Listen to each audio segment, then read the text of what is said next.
Kembali lagi di Kompas Bisnis Sapa Indonesia Pagi, Saudara, bersama saya Paskalis Iswari. Saudara, biasanya kalau di hari raya nih kita berkumpul bersama keluarga, biasanya penggunaan plastik dan alat makan sekali pakai ini jumlahnya lebih bertambah. Apalagi kalau kita lagi ditinggal mudik sama asisten rumah tangga. Kita cari yang praktis, yaitu plastik dan juga alat makan sekali pakai. Tapi di hari yang fitri ini jangan sampai sampah-sampah yang tidak bisa didaur ulang itu malah menodai bumi Indonesia. Nah, kira-kira ada nggak sih alternatif ataupun cara untuk mengelola sampah tersebut? Nah, pagi ini Kompas Bisnis sudah bersama dengan Iqbal Alexander, founder dari Kertabumi Recycling Center. Mas Iqbal, selamat pagi. Selamat pagi semuanya. Oke, ini terima kasih kita sudah dikasih kesempatan buat ngobrol sama Mas Iqbal, terutama soal penggunaan plastik dan alat makan sekali pakai, Mas. Betul. Yang biasanya sering banget digunain di acara hari raya ataupun halal bihalal. Pertanyaan pertamanya, kalau melihat secara tren, sebenarnya memang benarkah atau terbuktikah gitu kalau pas hari raya memang sampah-sampah itu tuh meningkat jumlahnya? Betul, jadi data di 2023 dari Kementerian Lingkungan Hidup dan Kehutanan selama bulan Ramadan di 2023, peningkatan sampah itu sampai 20% di bulan ini. Oke. Nah, yang didominasi oleh sampah plastik dan juga sampah makanan. Hal ini terjadi karena ada peningkatan tren konsumsi belanja online sebanyak 30%. Jadi selama Ramadan nih kita sering belanja online. Dan yang kedua adalah ketika masyarakat menerima gaji ke-13, itu mereka cenderung berbelanja juga. Jadi itu menghasilkan sampah yang lebih banyak. Oke. Jadi sebenarnya sumbangsi sampahnya bukan hanya pas hari rayanya aja, tapi juga sebelum hari raya. Karena kalau online kan kita harus bungkus-bungkus itu ya, Mas ya? Betul, jadi trennya bahkan terjadi sebelum bulan Ramadan. Jadi sebulan sebelumnya itu sudah ada tren peningkatan sampah, mulai dari transaksi online maupun sampah makanan. Dan itu adalah sampah yang sebenarnya tidak bisa didaur ulang? Sampah plastik kemasan online yang ada label kertasnya, multilayer, itu adalah jenis yang tidak dapat didaur ulang. Oke, semuanya berarti Mas ya kalau kita beli online itu ya? Betul. Nah, pertanyaan aku lagi, kalau di hari raya, kalau tadi sampah makanan, ini sampah makanan ini jenisnya apa sih Mas yang meningkat di hari raya ini? Nah, lucunya di hari raya, sampah makanan yang jadi sampah adalah justru makanan yang siap saji, jadi bukan sisanya. Jadi lebih trennya adalah kita masak kebanyakan sehingga menjadi basi keesokan harinya. Nah, itu yang jadi sampah terbesar. Jadi mungkin makanya ketika hari raya memang kita harus masak secukupnya. Jadi mau berapa banyak kita makan, jadi jangan berlebihan. Oke, jadi bukan hanya sampah plastik, tapi ternyata sisa-sisa makanan yang tidak termakan. Sayang sekali ya, karena pada jadi mubazir gitu kan. Betul. Makanannya akhirnya dibuang. Kalau kita bicara soal plastik, lalu juga biasanya kita pakai styrofoam, atau kalau lagi lebaran ke rumah saudara, ini ada istilahnya sekarang operasi plastik ya Mas, karena kita bungkus-bungkusin makanan. Ada nggak sih substitusi gitu loh untuk mengganti plastik yang memang selama ini simple banget kan Mas, kita pakai terus langsung dibuang gitu. Nah, kira-kira ada nggak sih barang yang bisa menggantikan yang mungkin lebih ramah ke lingkungan kita? Betul. Sebenarnya rule of thumb-nya adalah pakai sesuatu yang dapat digunakan ulang. Jadi itu ya, entah pakai Tupperware, pakai piring atau pakai keranjang. Jadi sesuatu yang dapat kita pakai ulang, itu yang paling bagus. Nah, yang kedua, terkadang kan kita nggak siap, nggak bawa gitu kan. Nah, jadi mungkin cari alternatif yang dapat terurai secara alami. Misalkan plastik yang biodegradable atau yang dibuat dari pati singkong. Sekarang udah banyak banget alternatifnya, bisa ke arah sana. Dan terakhir, kalaupun harus pakai plastik, pastikan kita membuangnya dengan yang benar. Entah dikasih ke bank sampah atau ke pusat daur ulang. Nah, ini mengelola sampah-sampah plastik supaya tidak akhirnya berakhir di tempat pembuangan akhir.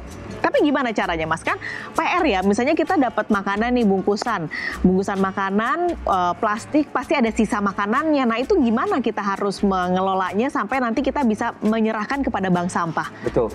Sebenarnya kan plastik tidak punya kaki, tidak punya tangan ya, jadi nggak mungkin bisa mencemari ya. Jadi cara kita membuangnya yang harus dibenahi. Yang paling sederhana adalah kirim sampah plastik kalian jenis apapun dalam kondisi bersih dan kering. Oke. Jadi kalau ada sisa makanan, itu kan sisa makanan kita ya. Jadi harusnya kita lebih mau untuk membersihkannya. Jadi apapun itu jenis plastiknya, bersihkan dan pastikan tidak ada sisa makanannya dan kirim ke bank sampah atau kasih ke pemulung dalam kondisi sudah kering. Itu berarti caranya memang harus dibersihkan pakai sabun aja Mas, atau ada cara lain? Idealnya pakai sabun, tapi kalau dielap saja sudah menghilangkan sisa makanannya tidak apa-apa. Oh, oke. Kalau sampah lain, misalnya kita kadang menggunakan bekas buat ini pel misalnya, atau buat sabun cuci tangan, itu juga bisa? Bisa. Jadi pada dasarnya semua berbahan dasar plastik merupakan material yang dapat didaur ulang selama tidak terkontaminasi oleh material lain seperti material organik, bekas nasi atau makanan. Nah, itu yang menyebabkan dia tidak dapat didaur ulang. Jadi makanya pentingnya adalah kita pastikan menghasilkan plastik ya secara otomatis dan sulit untuk dihindari. Jadi tidak apa-apa selama kita pilah dan pastikan dikirim ke bank sampah. Nah, kalau tadi sampah online kita nih Mas, yang biasanya ada si bubble itu sama ada kardus, itu gimana? Nah, ini yang jadi PR ya, karena untuk keamanan konsumen pasti mereka akan cenderung membungkus berlipat-lipat. Jadi yang paling sederhana adalah ketika mau membeli online, kalau saya selalu akan DM ke penjualnya. Saya tidak perlu memerlukan kemasan yang berlapis-lapis, atau kalau ada kemasannya hanya berbahan dasar kertas aja. Kalaupun dapat berbahan dasar plastik, bisa saya pilih lagi. Jadi plastik, bubble wrap, atau kardus-kardus supaya bisa dikelola secara sesuai jenisnya. Itu berarti juga bisa dikirim ke bank sampah ya untuk bisa kardus dikirim ke bank sampah. Jadi selama teman-teman mendapatkan sampah kemasan online ini, sudah kalian pilah antara kertas dan plastik, masih bisa didaur ulang. Oke, pilah artinya ketika kita mengirimkan ke bank sampah, harus kita pisahkan ya, yang plastik sendiri, yang kardus sendiri, begitu Mas? Idealnya seperti itu. Oke, kalau dari tempatnya Mas Iqbal nih di Kertabumi Recycling Center, apa sih sampah terbanyak yang biasanya terkirim ke bank sampah di momen-momen hari raya?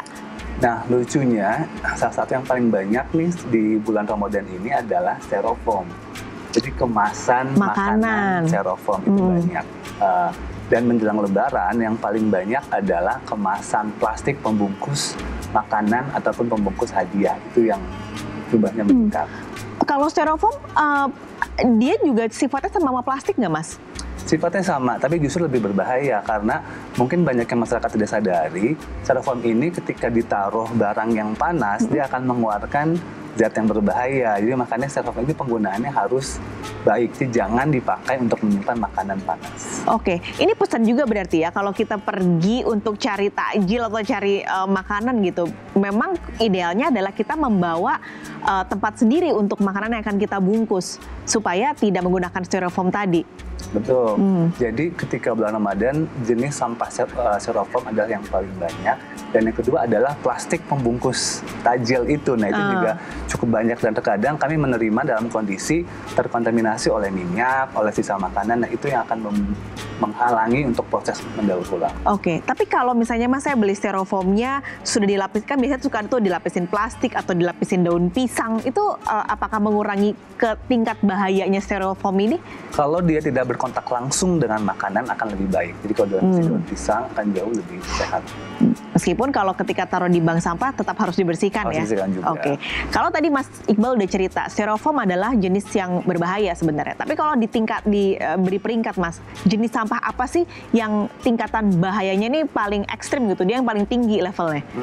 Mungkin saya akan memilih plastik multilayer. Adalah jenis sampah plastik yang terdiri dari 2 atau 3 material, seperti misalnya kemasan mie instan, dia ada plastik di luarnya, dalamnya ada aluminium. Nah, itu secara teknologi tidak dapat didaur ulang, jadi akan menjadi sampah residu. Nah, itu yang paling berbahaya karena kemungkinan hanya akan menumpuk di tempat pembuangan akhir.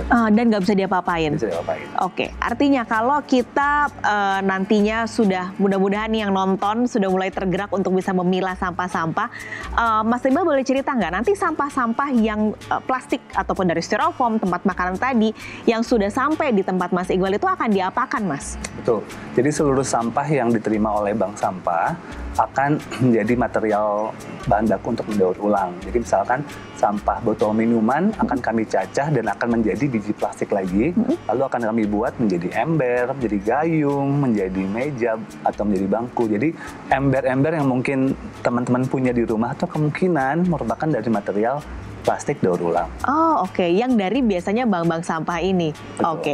Terakhir Mas, ini nggak hanya plastik sampah sebenarnya. Kita kalau sholat id nih biasanya kan pakai koran. Nah gimana nih mengelola sampah-sampah koran yang biasanya menumpuk ketika sholat id? Betul, terkadang tidak terhindar ya memakai koran kan untuk melindungi sejadah. Yang paling penting adalah pastikan koran kalian ketika sudah selesai tidak basah atau terkontaminasi oleh material lain. Jadi pastikan kering. Jadi kalaupun basah, jemur sampai kering, tinggal kalian donasikan ke pemulung atau ke bank sampah. Oke. Simple itu. Jadi semua sebenarnya bisa balik ke bank sampah, asal tadi ya Mas niat kita untuk membersihkan. Bersihkan dan kering. Oke. Mas Iqbal terima kasih tipsnya. Ini mudah-mudahan juga bisa jadi inspirasi buat saudara-saudari Kompas TV yang menonton pada hari ini untuk bisa setidaknya mengurangi sampah-sampah plastik di Indonesia. Terima kasih Mas Iqbal. Selamat Lebaran, maaf lahir batin. Sampai ketemu lagi, sehat selalu.